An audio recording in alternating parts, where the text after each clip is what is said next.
Hello, UTG Empire! Good afternoon sa lahat na nandito ngayon. Sa lahat po nanonood ngayon sa ating Zoom event, good afternoon sa inyong lahat. Saan man kayong sulok ng mundo naroon. At lalong-lalo na po sa ating mga nanonood sa ating live sa Facebook. Hello po sa inyong lahat. Thank you so much, host, sa napakalupit na pag-intro mo sa akin. President J.M. Basanay Manor, thank you. If I'm loud and clear, pakitype po ako ng SNL.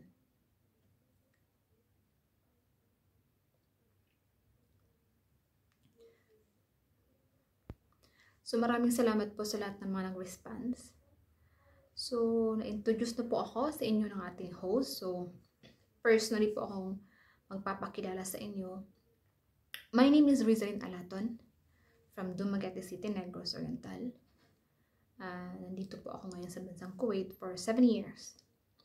And dahil po sa tulong ng ating community, naging EOTG Rising Star po tayo at naging EOTG VIP club members din po tayo. Sobrang nagpapasalamat ako sa ating community dahil nagkaroon tayo ng chance, ng opportunity na ma-achieve po ang mga yan. So yan, so let's proceed. So ipapakilala ko po sa inyo kung yung background ko po, kung taga saan ako. So yung nakikita niyo pong larawan ngayon is sa Apo Island po yan. I live in Apo Island po na matatagpuan nyo sa Dumaguete City.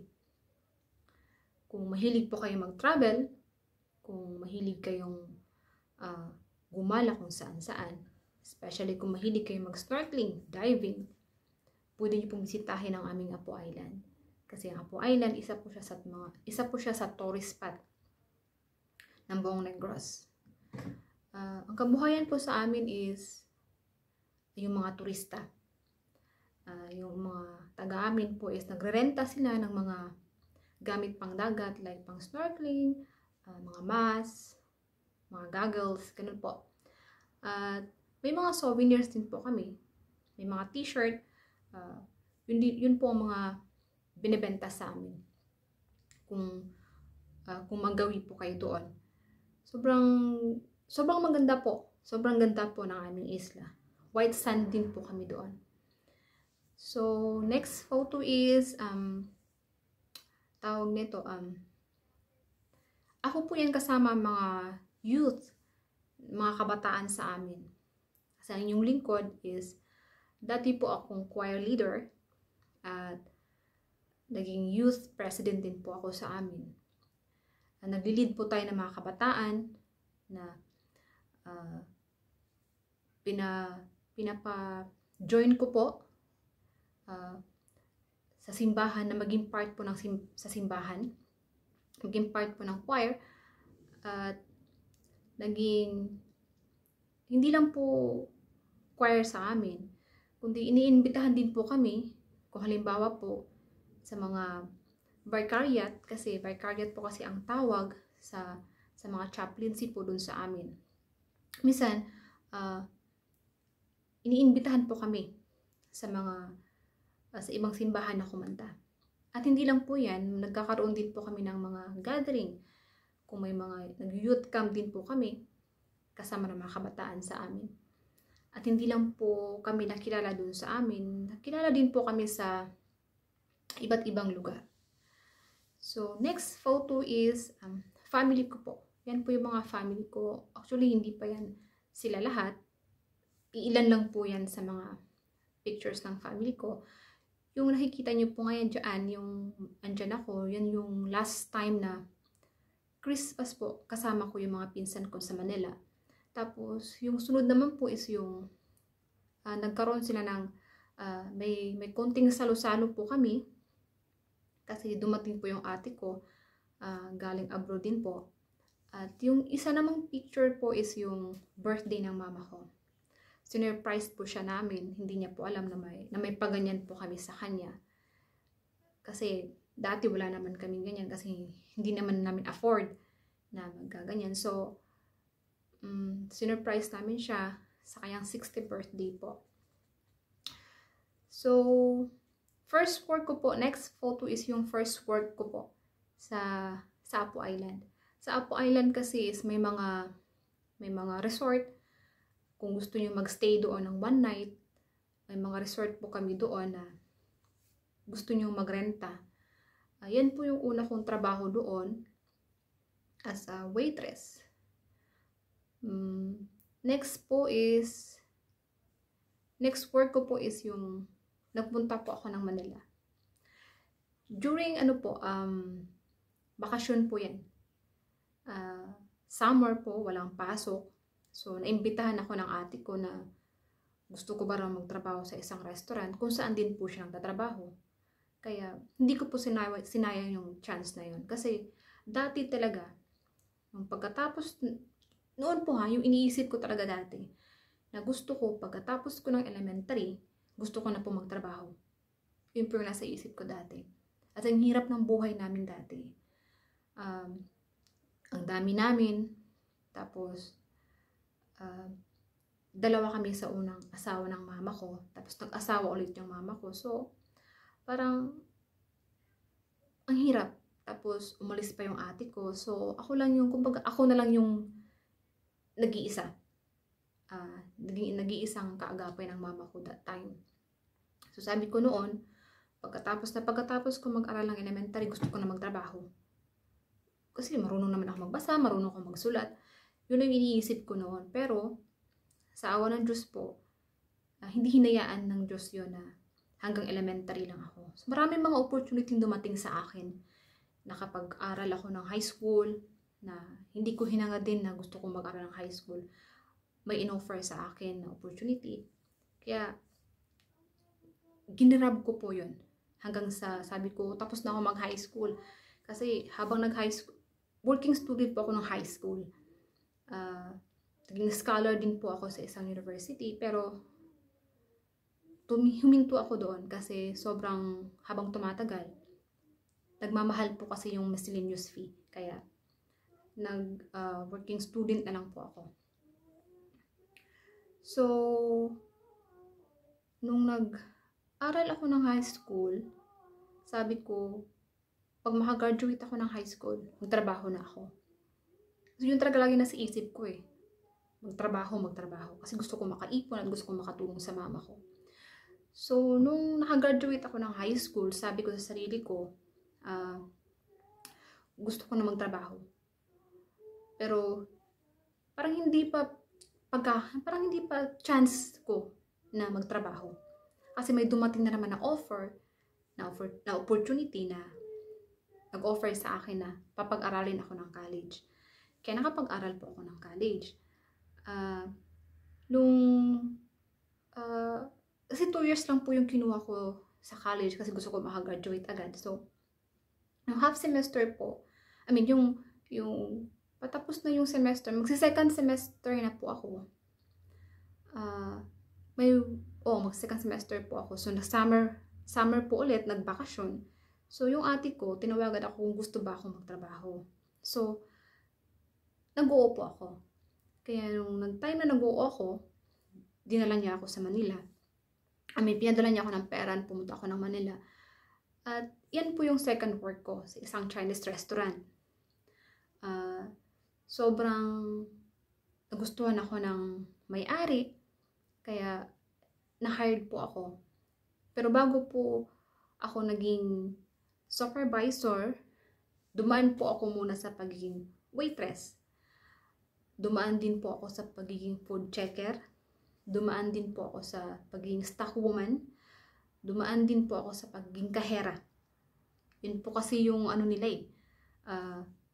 rules nila bago ka maging supervisor. Kaya sobrang nagustuhan ko yung trabaho. Kaya hindi ko po natapos yung pagka-college ko.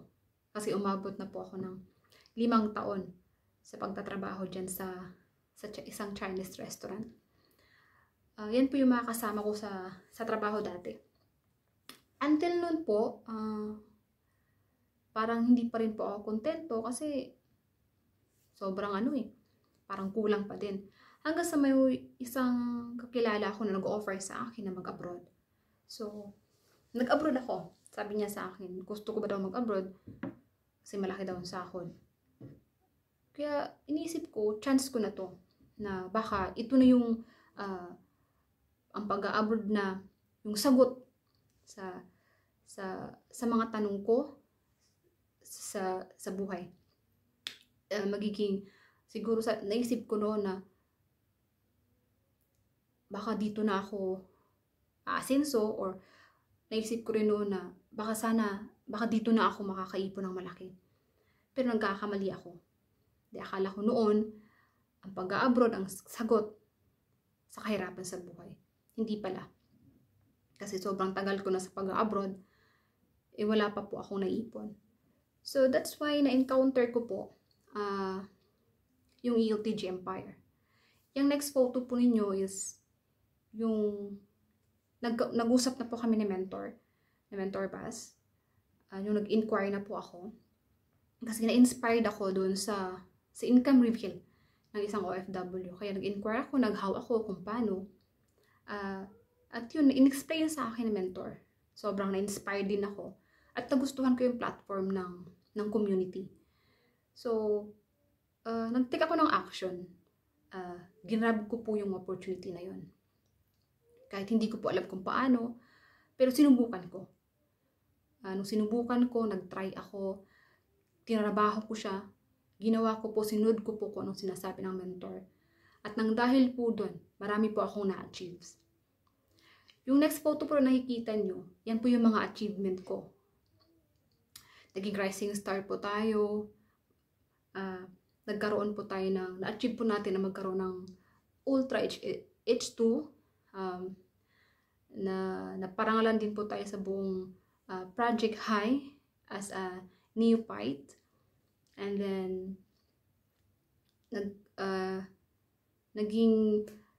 nag-top din po tayo sa ating community. First quarter, nag-top po ako. Nagkaroon po tayo ng top 5. Second po, nagkaroon tayo ng top 2. And then, ngayon po, sa ating recognition, sa third quarter, nag-top 3 din po tayo. Sobrang laking challenge din po sa akin yan na magka-receive ma-achieve ko yung mga ganyang awards. Kasi minsan hindi ko na-achieve yan sa buong buhay ko. So dito lang po sa ating community. At dahil dyan po, naging din po tayo, ELTG VIP Club. Na-achieve din po natin yan. At higit sa lahat din po, na-achieve din po natin ang magka-income reveal. Isa din po yan sa pinapangarap ko noon na magka-income reveal, kung saan din po na-inspired ako sa isang empowered OFW na dahil sa income reveal din po niya. So dahil po dyan, may mga resulta po tayo. Nagka-resulta po tayo dahil po sa pag-take ng action natin, sa pagtrabaho natin sa opportunity na meron tayo. So nakikita nyo po dyan, nagkaroon po tayo ng 30,000, nag-37 po tayo, nag-46, nag-52, nag-62. Ibig sabihin, habang tumatagal po ako sa sa negosyong ito, nagde-level up po ang ating income. Ibig sabihin, nag-grow po tayo, hindi lang po yung tayo mismo ang nag-grow, kundi yun pong naging resulta natin. Nagle-level up, nag-grow din po. So, sobrang nagpapasalamat talaga ako sa ELTG Empire. Dahil nakilala ko ito at na-meet ko po ang buong community. At dahil dyan po, yan, next, latest po natin na income is 134,000 plus. Yan po yung income natin ngayon. Makikita nyo. Sobrang, hindi ko po ina-expect yan. Sobrang, na-inspired lang talaga ako na gawin yung negosyo. Hindi ko inisip, hindi ko rin inakala na lahat ng paghihirap kong ginawa sa negosyo natin, kikita po ako ng ganyan. Samantalang, sa 7 taon na trabaho ako bilang OFW, hindi ko po nakamit or napag-ipunan ang ganyang klaseng halaga. Ngayon lang ako nakaipon ng ganyan kalaking halaga. Naging part po ako ng ating community. Sobrang thankful ako sa ating community, sa Empowered OFW program na meron sila. So, yes, ang next photo naman is yung DPSY ko. Ayan. Sila ang dahilan kung bakit lumalaban ako. Sila ang dahilan kung bakit ginagawa ko ang negosyong to. Sila din po ang dahilan kung bakit mas lalo kong pinursigi ang ating negosyo. Sila ang nag-inspired isa din po sila sa nag-inspired sa akin kung bakit ko ginagawa ang negosyong to. Isipin niyo po, single ako, wala akong anak, wala akong pamilya, pero may magulang po ako na tinutulungan. May kapatid din po akong pinapaaral. Sobrang proud po ako sa sarili ko dahil habang ginagawa ko po ang negosyo natin, nakapagpatapos po ako ng college sa kursong Political Science. At ngayon po,